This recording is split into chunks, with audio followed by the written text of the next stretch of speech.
શીખડાવનારા એમને બુદ્ધિ આપનારા કોણ? ભગવાન મહારાજ સ્વામિનારાયણ ભગવાન હો. અને તમે સ્વામિનારાયણ ભગવાનને યાદ કરો અને રાત્રે મહારાજને કઈ મહારાજ આવા પ્રશ્નમાં હલવાયો છું, શું કરું? ત્યારે મહારાજ એક દિવસે નહીં, બીજે દિવસે નહીં, ત્રીજે દિવસે તો ચોક્કસ તમને એ પ્રશ્નનું સમાધાન એવું સચોટ, એવું જોરદાર આપે ને તમે કલ્પનાય ન કરી હોય. પણ તમે તો જો એકદમ ભગત છો, બધાય બધાના ભાલમાં તિલક છે, ચાંદલો છે, બધાય માળા કરો છો. ગઈકાલે પણ અમે કીધું કે બધા માળા કરો છો ને, તો બધાય અવાજ દીધો, બધાય માળા કરીએ છીએ.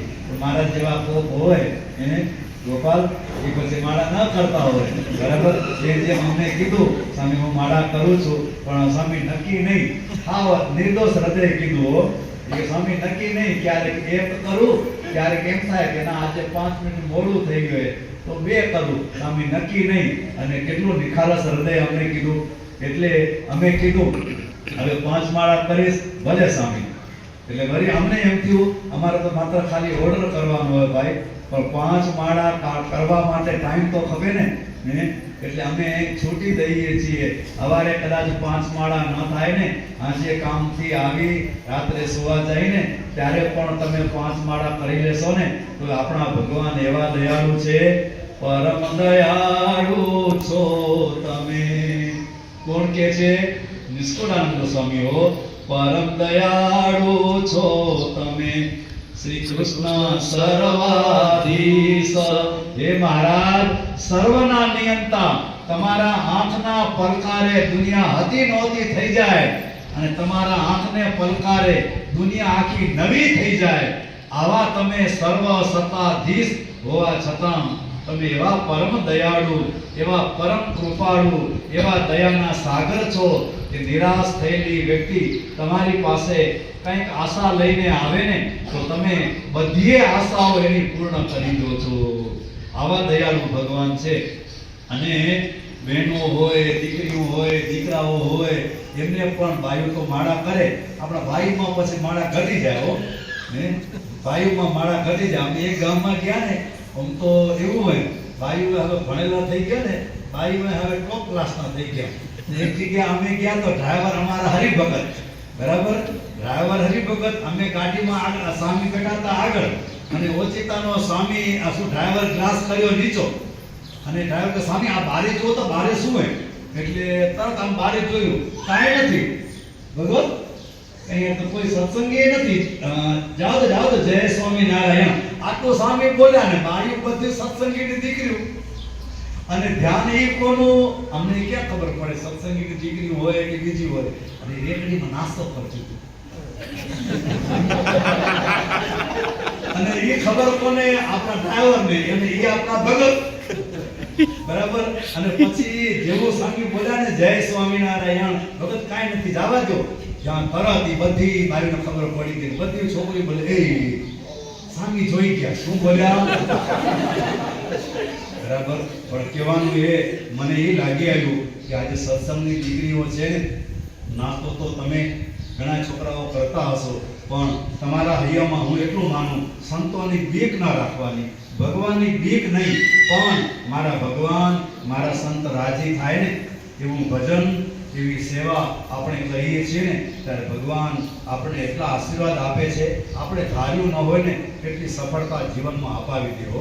આપણે ભજન એટલા માટે કરીએ છીએ, મરી જાય પછી કલ્યાણ થાય એ તો ખરું, પણ જ્યાં સુધી આ પૃથ્વી ઉપર રહીએ ને ત્યાં સુધી પણ આપણે ઉજળા રહીએ, 4 માણસો આપણે જોઈને રાજી થાય, આપણે પણ અંતરમાં શાંતિ થાય. નહીં તો હાઈ ક્લાસ ઘરમાં સોફા સેટ હોય, ઘરમાં ટીવી હોય, જમવાનું સારું હોય, પણ આપણે ઊંઘ જ ના આવે તો શું કામનું કયો?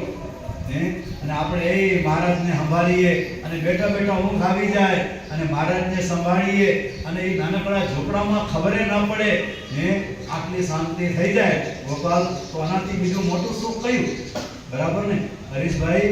તમે જો બધાએ ભગવાનનું ભજન કરો છો, સત્સંગ કરો છો અને એ ટાઈમ મળે ત્યારે રવિવારના બધાએ સભામાં આવી જાઓ છો, ભાઈઓ બધાએ સભામાં આવી જશો ને, થોડીક વાત ભલે અડધી કલાક કટાળો આવે પણ 5 કલાક ભગવાનની વાત તમારા કામની મળી જાય ને તો પણ મહારાજ રાજી થશે. ઘનશ્યામ મહારાજ છે ને એ જુએ છે મારી પાસે કોણ કોણ આવે છે, એ જુએ છે અને એ આપણને આશીર્વાદ આપે છે. તો બધાએ આટલો જરૂર પ્રયત્ન કરજો. નાનકડા છોકરાઓ છે ને, તમે એને ગઈકાલે અમે જેમ કીધું ભગવાનની વાર્તા તમે એને કહેશો ને એટલે એ છોકરા એવા હોશિયાર થઈ જશે, એ છોકરાઓને બધી ભગવાનની વાર્તાઓ યાદ રહી જશે. આપણે જ્યારે બુઢા થઈ જશું ને ત્યારે આપણને એ છોકરાઓ હોય ભગવાનની વાર્તા જે આપણે કીધી હશે ને એ આપણને કહી અને આપણને ભગવાનની મૂર્તિનું સુખ એ આપણા બાળકો અપાવશે. પણ આપણે એને ભગવાનની વાર્તાઓ નહીં કીધી હોય તો બ્રહ્માનંદ સ્વામી ગઈકાલે આટલા છોકરાને પૂછા કરી, મહારાજના વખતે સંતો હતા ને 5 નામ બોલ તો તરત નામ બોલી ગયો, તરત નામ બોલી ગયો. મુક્તાનંદ સ્વામી, ગોપાળાનંદ સ્વામી, અમે કીધું આ છોકરાને એના બાપે યા તો એના માએ નામ શીખાડ્યા છે એટલે આવડે છે. પછી બ્રહ્માનંદ સ્વામીની વાર્તા કે સ્વામી એ વાર્તા નથી આવડતી, પણ જો આપણે એ બાળકોને વાર્તા કીધી હોય ને તરત આત્મવિશ્વાસથી બાળક વાર્તા કહી દે ને. બહુ સરસ, બહુ અમે પણ બહુ રાજી થયા અને જલ્દી પધરામણી કરી, પણ કેવી સરસ કથા વાર્તા થઈ. બરાબર. અને મોટા સ્વામીને કહું થોડી વાત તમને ભલામણ કરે, આરતીનો ટેપ થાય પણ તોય આટલા બધા ભાઈઓ, આટલા બધા યુવાન છોકરાઓ તમે બધા અહીંયા છો ને, સ્વામી આપણને અંતરના આશીર્વાદ દે, આપણને બળ દે. આપણા જીવનના ગમે એવા પ્રશ્નો હોય ભગવાન અને ભગવાનના પવિત્ર સંત એમના શરણ વિના એકે પ્રશ્નનું સમાધાન પરફેક્ટ થતું નથી. મહારાજ આપણા દરેક પ્રશ્નનું પરફેક્ટ સોલ્યુશન આપણને આપે છે. સહજાનંદ સ્વામી મહારાજ.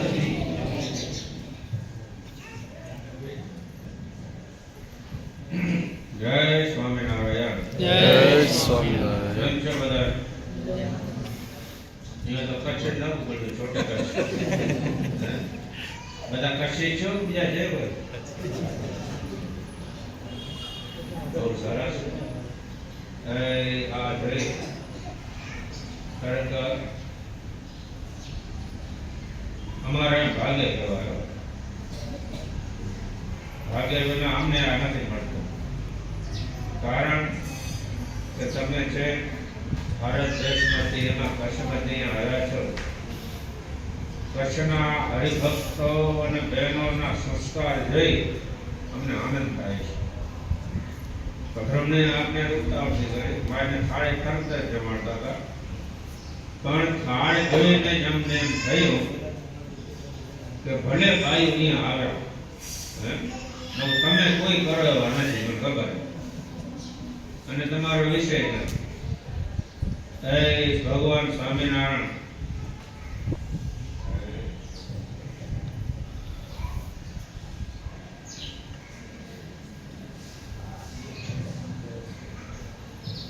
કચ્છમાં આવ્યા ને, કચ્છમાં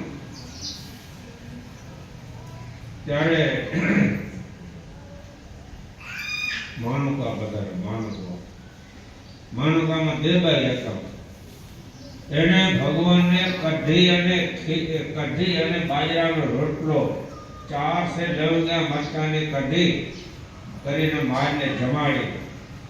પણ બાઈને થયું કે આ કઢી અવળી તીખી લવિંગી મરચાઓ રંગોને ખબર છે ને, મારે ખવાય ને.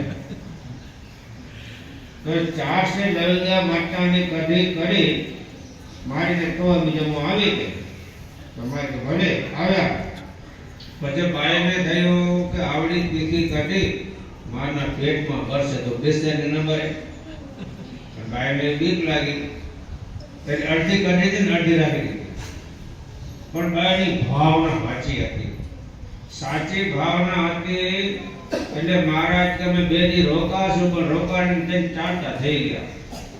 ચાલતા થયા એટલે ગામને ઝાંપે માનુકામાં ત્યારે નાખવું છે, માનુકા દિવસ મુજાલા છે અને જાર હતી.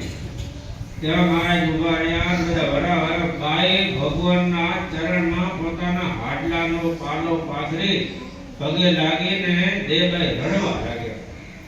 મહારાજ તમે કહેતા હતા હું મહિનો 3-4 રોકાઈશ, મારે તાર ઘરે શું રોકાય? તું લોભડી કેવી લોભડી? અમને કઢી પૂરી ખાવા રંડી દીધી, શું ખાવા દઈશ? એ મહારાજ મને એવું નતું કે મને કોઈ પેટમાં ભરશે, મહારાજ આનો કદી જમાડું ફેરી તો મને હાલો લ્યો. એવો ઇતિહાસ એક જ છે કે કચ્છની બાઈ નો પ્રેમ કઢી જમવાને માટે મારી ગામને ઝાંપેથી પાછા આવ્યા.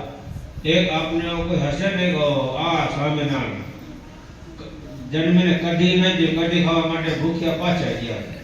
એને એ ગુણ આવ્યો, અવગુણ આવ્યો. અને આ ભક્ત કેવો ભાઈનો ભાવ, પ્રેમ, શ્રદ્ધા. મારા 3 દિવસ તે રોકાયા હો. એવો ભાવ જોઈને મહારાજ એ વાત મને યાદથી આવી કે ભલે આપના બહેનો અહીં આવ્યા છે, કચ્છમાંથી આવ્યા છે, એમની સેવા છે, એમની ભક્તિ છે અને એમના જે શ્રેષ્ઠ વિચારો છે, ખરેખર એની ભક્તિ જ આ ફળી. અમે જોયું થાળ, કેટલા પ્રકારના થાળો. એક ઘરે ગયા તો ભાઈ અંકોર ભર્યો હતો. કોઈ ઘરે કોઈ પાઈ થોડું ઓછું કર્યું હતું અને કોઈ પાઈ તો બહુ કર્યું હતું. આ ભાવના વિના થતું નથી. ખરેખર આવેને ભક્તિ રાખજો. એ આપની પરંપરામાં ધનભાઈ બેના સંસ્કાર છે બહેનોમાં. ઘણા છોડે હોય મારે આવે નહીં પછી પાઈ જોડે હું કેમ નથી. અમે નારાયણમાં હતા, મેં કીધું મંદિરે આવ્યો તો ઘરમાં હેરાન કરી દીધું. શું કીધું તો કે એને મંદિરે આવવા જોઈએ ને મને ઓછું ભાવે. મેં અહીં ઘરવાળા હારે કીધું એનું માનો તો માનવું પડે ને શું કે ન કહો માતા પૂરતા. બીજા હરિભક્તો સ્વામી એના ઘરવાળાને લઈને આ મંદિરે આવેલો છે. ને ઘરવાળા લઈને આવે કે માને લઈને આવે, પણ મંદિરે આવશે, 2 કાને શબ્દ સાંભળશે ત્યારે એના ભાવના થશે. પછી એમાં સ્વામી પાસે બેરાવ્યા અને સ્વામી નિમ લીધું કે મંદિરે દર્શન કરવા આવવાના. સ્વામી શનિ રવિમાં આવીશ તો ભલે, પણ સાવ જેને કહેવાય ના મળે તમને માર લાગી એવો હતો લ્યો. પણ એના ઘરવાળાને લઈને અત્યારે મંદિરમાં કથા વાંચતો થઈ ગઈ. આટલો એમનો પ્રતાપ છે. માટે તમારે ઘરવાળા કદાચ કહે ને તો છટકજો નહીં હો. અને તમારા ઘરવાળા આટલું તમે કહેજો, સંપીને લેજો, સત્સંગ કરજો, આવી ભક્તિ કરો છો. ખરેખર અમને આ ખૂબ આનંદ થયો છે. પધરામણી તો આવી જોવી જોઈએ. આજ પધરામણી કરીને એ બધા ભેગા થયા. અમે સ્વામિનારાયણ જીયા મુંડાસામાં 20 થી 22 પધરામણી હતી, પણ આવી સભા નથી કરી. હવે અમને જાત છે કે ધારાસભ્ય હરિભક્તો કે જાણો અમારી કામ કરવાથી સારું થાય. એક તો ન થાય તો બહુ સારો આનંદ થયો. જો આજ ગણેશ ચતુર્દશી છે બરોબર ને, આજ બધાના ઘરમાં લાડવા જોડા મળ્યા. ગણેશ ભગવાનને આજ લાડવા જમાડાય ગોળ ના, પછી આપને પણ પ્રસાદ મળે. આગળમાં કહેતા ગણેશ ચોથ અને દિવાળી અને આઠમના લાડવા મળે, બાકી મળે જ નહીં. હવે તો લેરું કરવાના બધા સમજાય. અમે લેરું કરી આ ભગવાનની કૃપા છે, મહારાજની આજ્ઞાનું પાલન છે અને મહારાજ રાજી છે. અવનવ રાજી રહે એવા પ્રયત્ન કરો છો અને વિશેષ કરજો. અને મારી આજ્ઞા ન લોપાય એમાં સાવધાન રહેજો. જેમ બને એમ સામે 5 માળા ફેરવવાની. હવારે કદાચ ન તો રાંઝે કરી લેવાની, પણ ભગવાનનું સ્મરણ કરીને સુવાનું, ભગવાનને સાથે રાખવાના. તો આપણે ગમે તેવી આપત્તિ હશે તો ભગવાન બચાવી લેશે. એવા ઘણા બધા દાખલાઓ છે. બધી તારા આપણે વાતો કરશું. તો અમે બધા રાજી છે ને તમે એ બધે સભા કરો છો. આપણે સગવડ સારી શુક્રવાર કઈ એ દિવસે કરો? શુક્રવાર. આટલા માણસો થઈ ગયા બધા આવી જાજો. અમારી ખાસ તમને કરબત પ્રાર્થના છે, આવો જોગ છે, આવી જાજો. મંદિર તમને જેટલું થાય રોજ અમે દબાણ નથી કરતા, પણ શનિ રવિ જરૂર ભાઈ બધા મંદિરે આવજો, મંદિરે સેવા કરજો, ધન સમાજ રાજી કરજો. અને અમે ખૂબ રાજી છીએ અને ભગવાનને પ્રાર્થના કરી કે તમને બળ અને શક્તિ આપે. બસ વિશેષ ભગવાન રાજી થાય ભગવાનની પ્રાર્થના. જય સ્વામિનારાયણ. જય સ્વામિનારાયણ.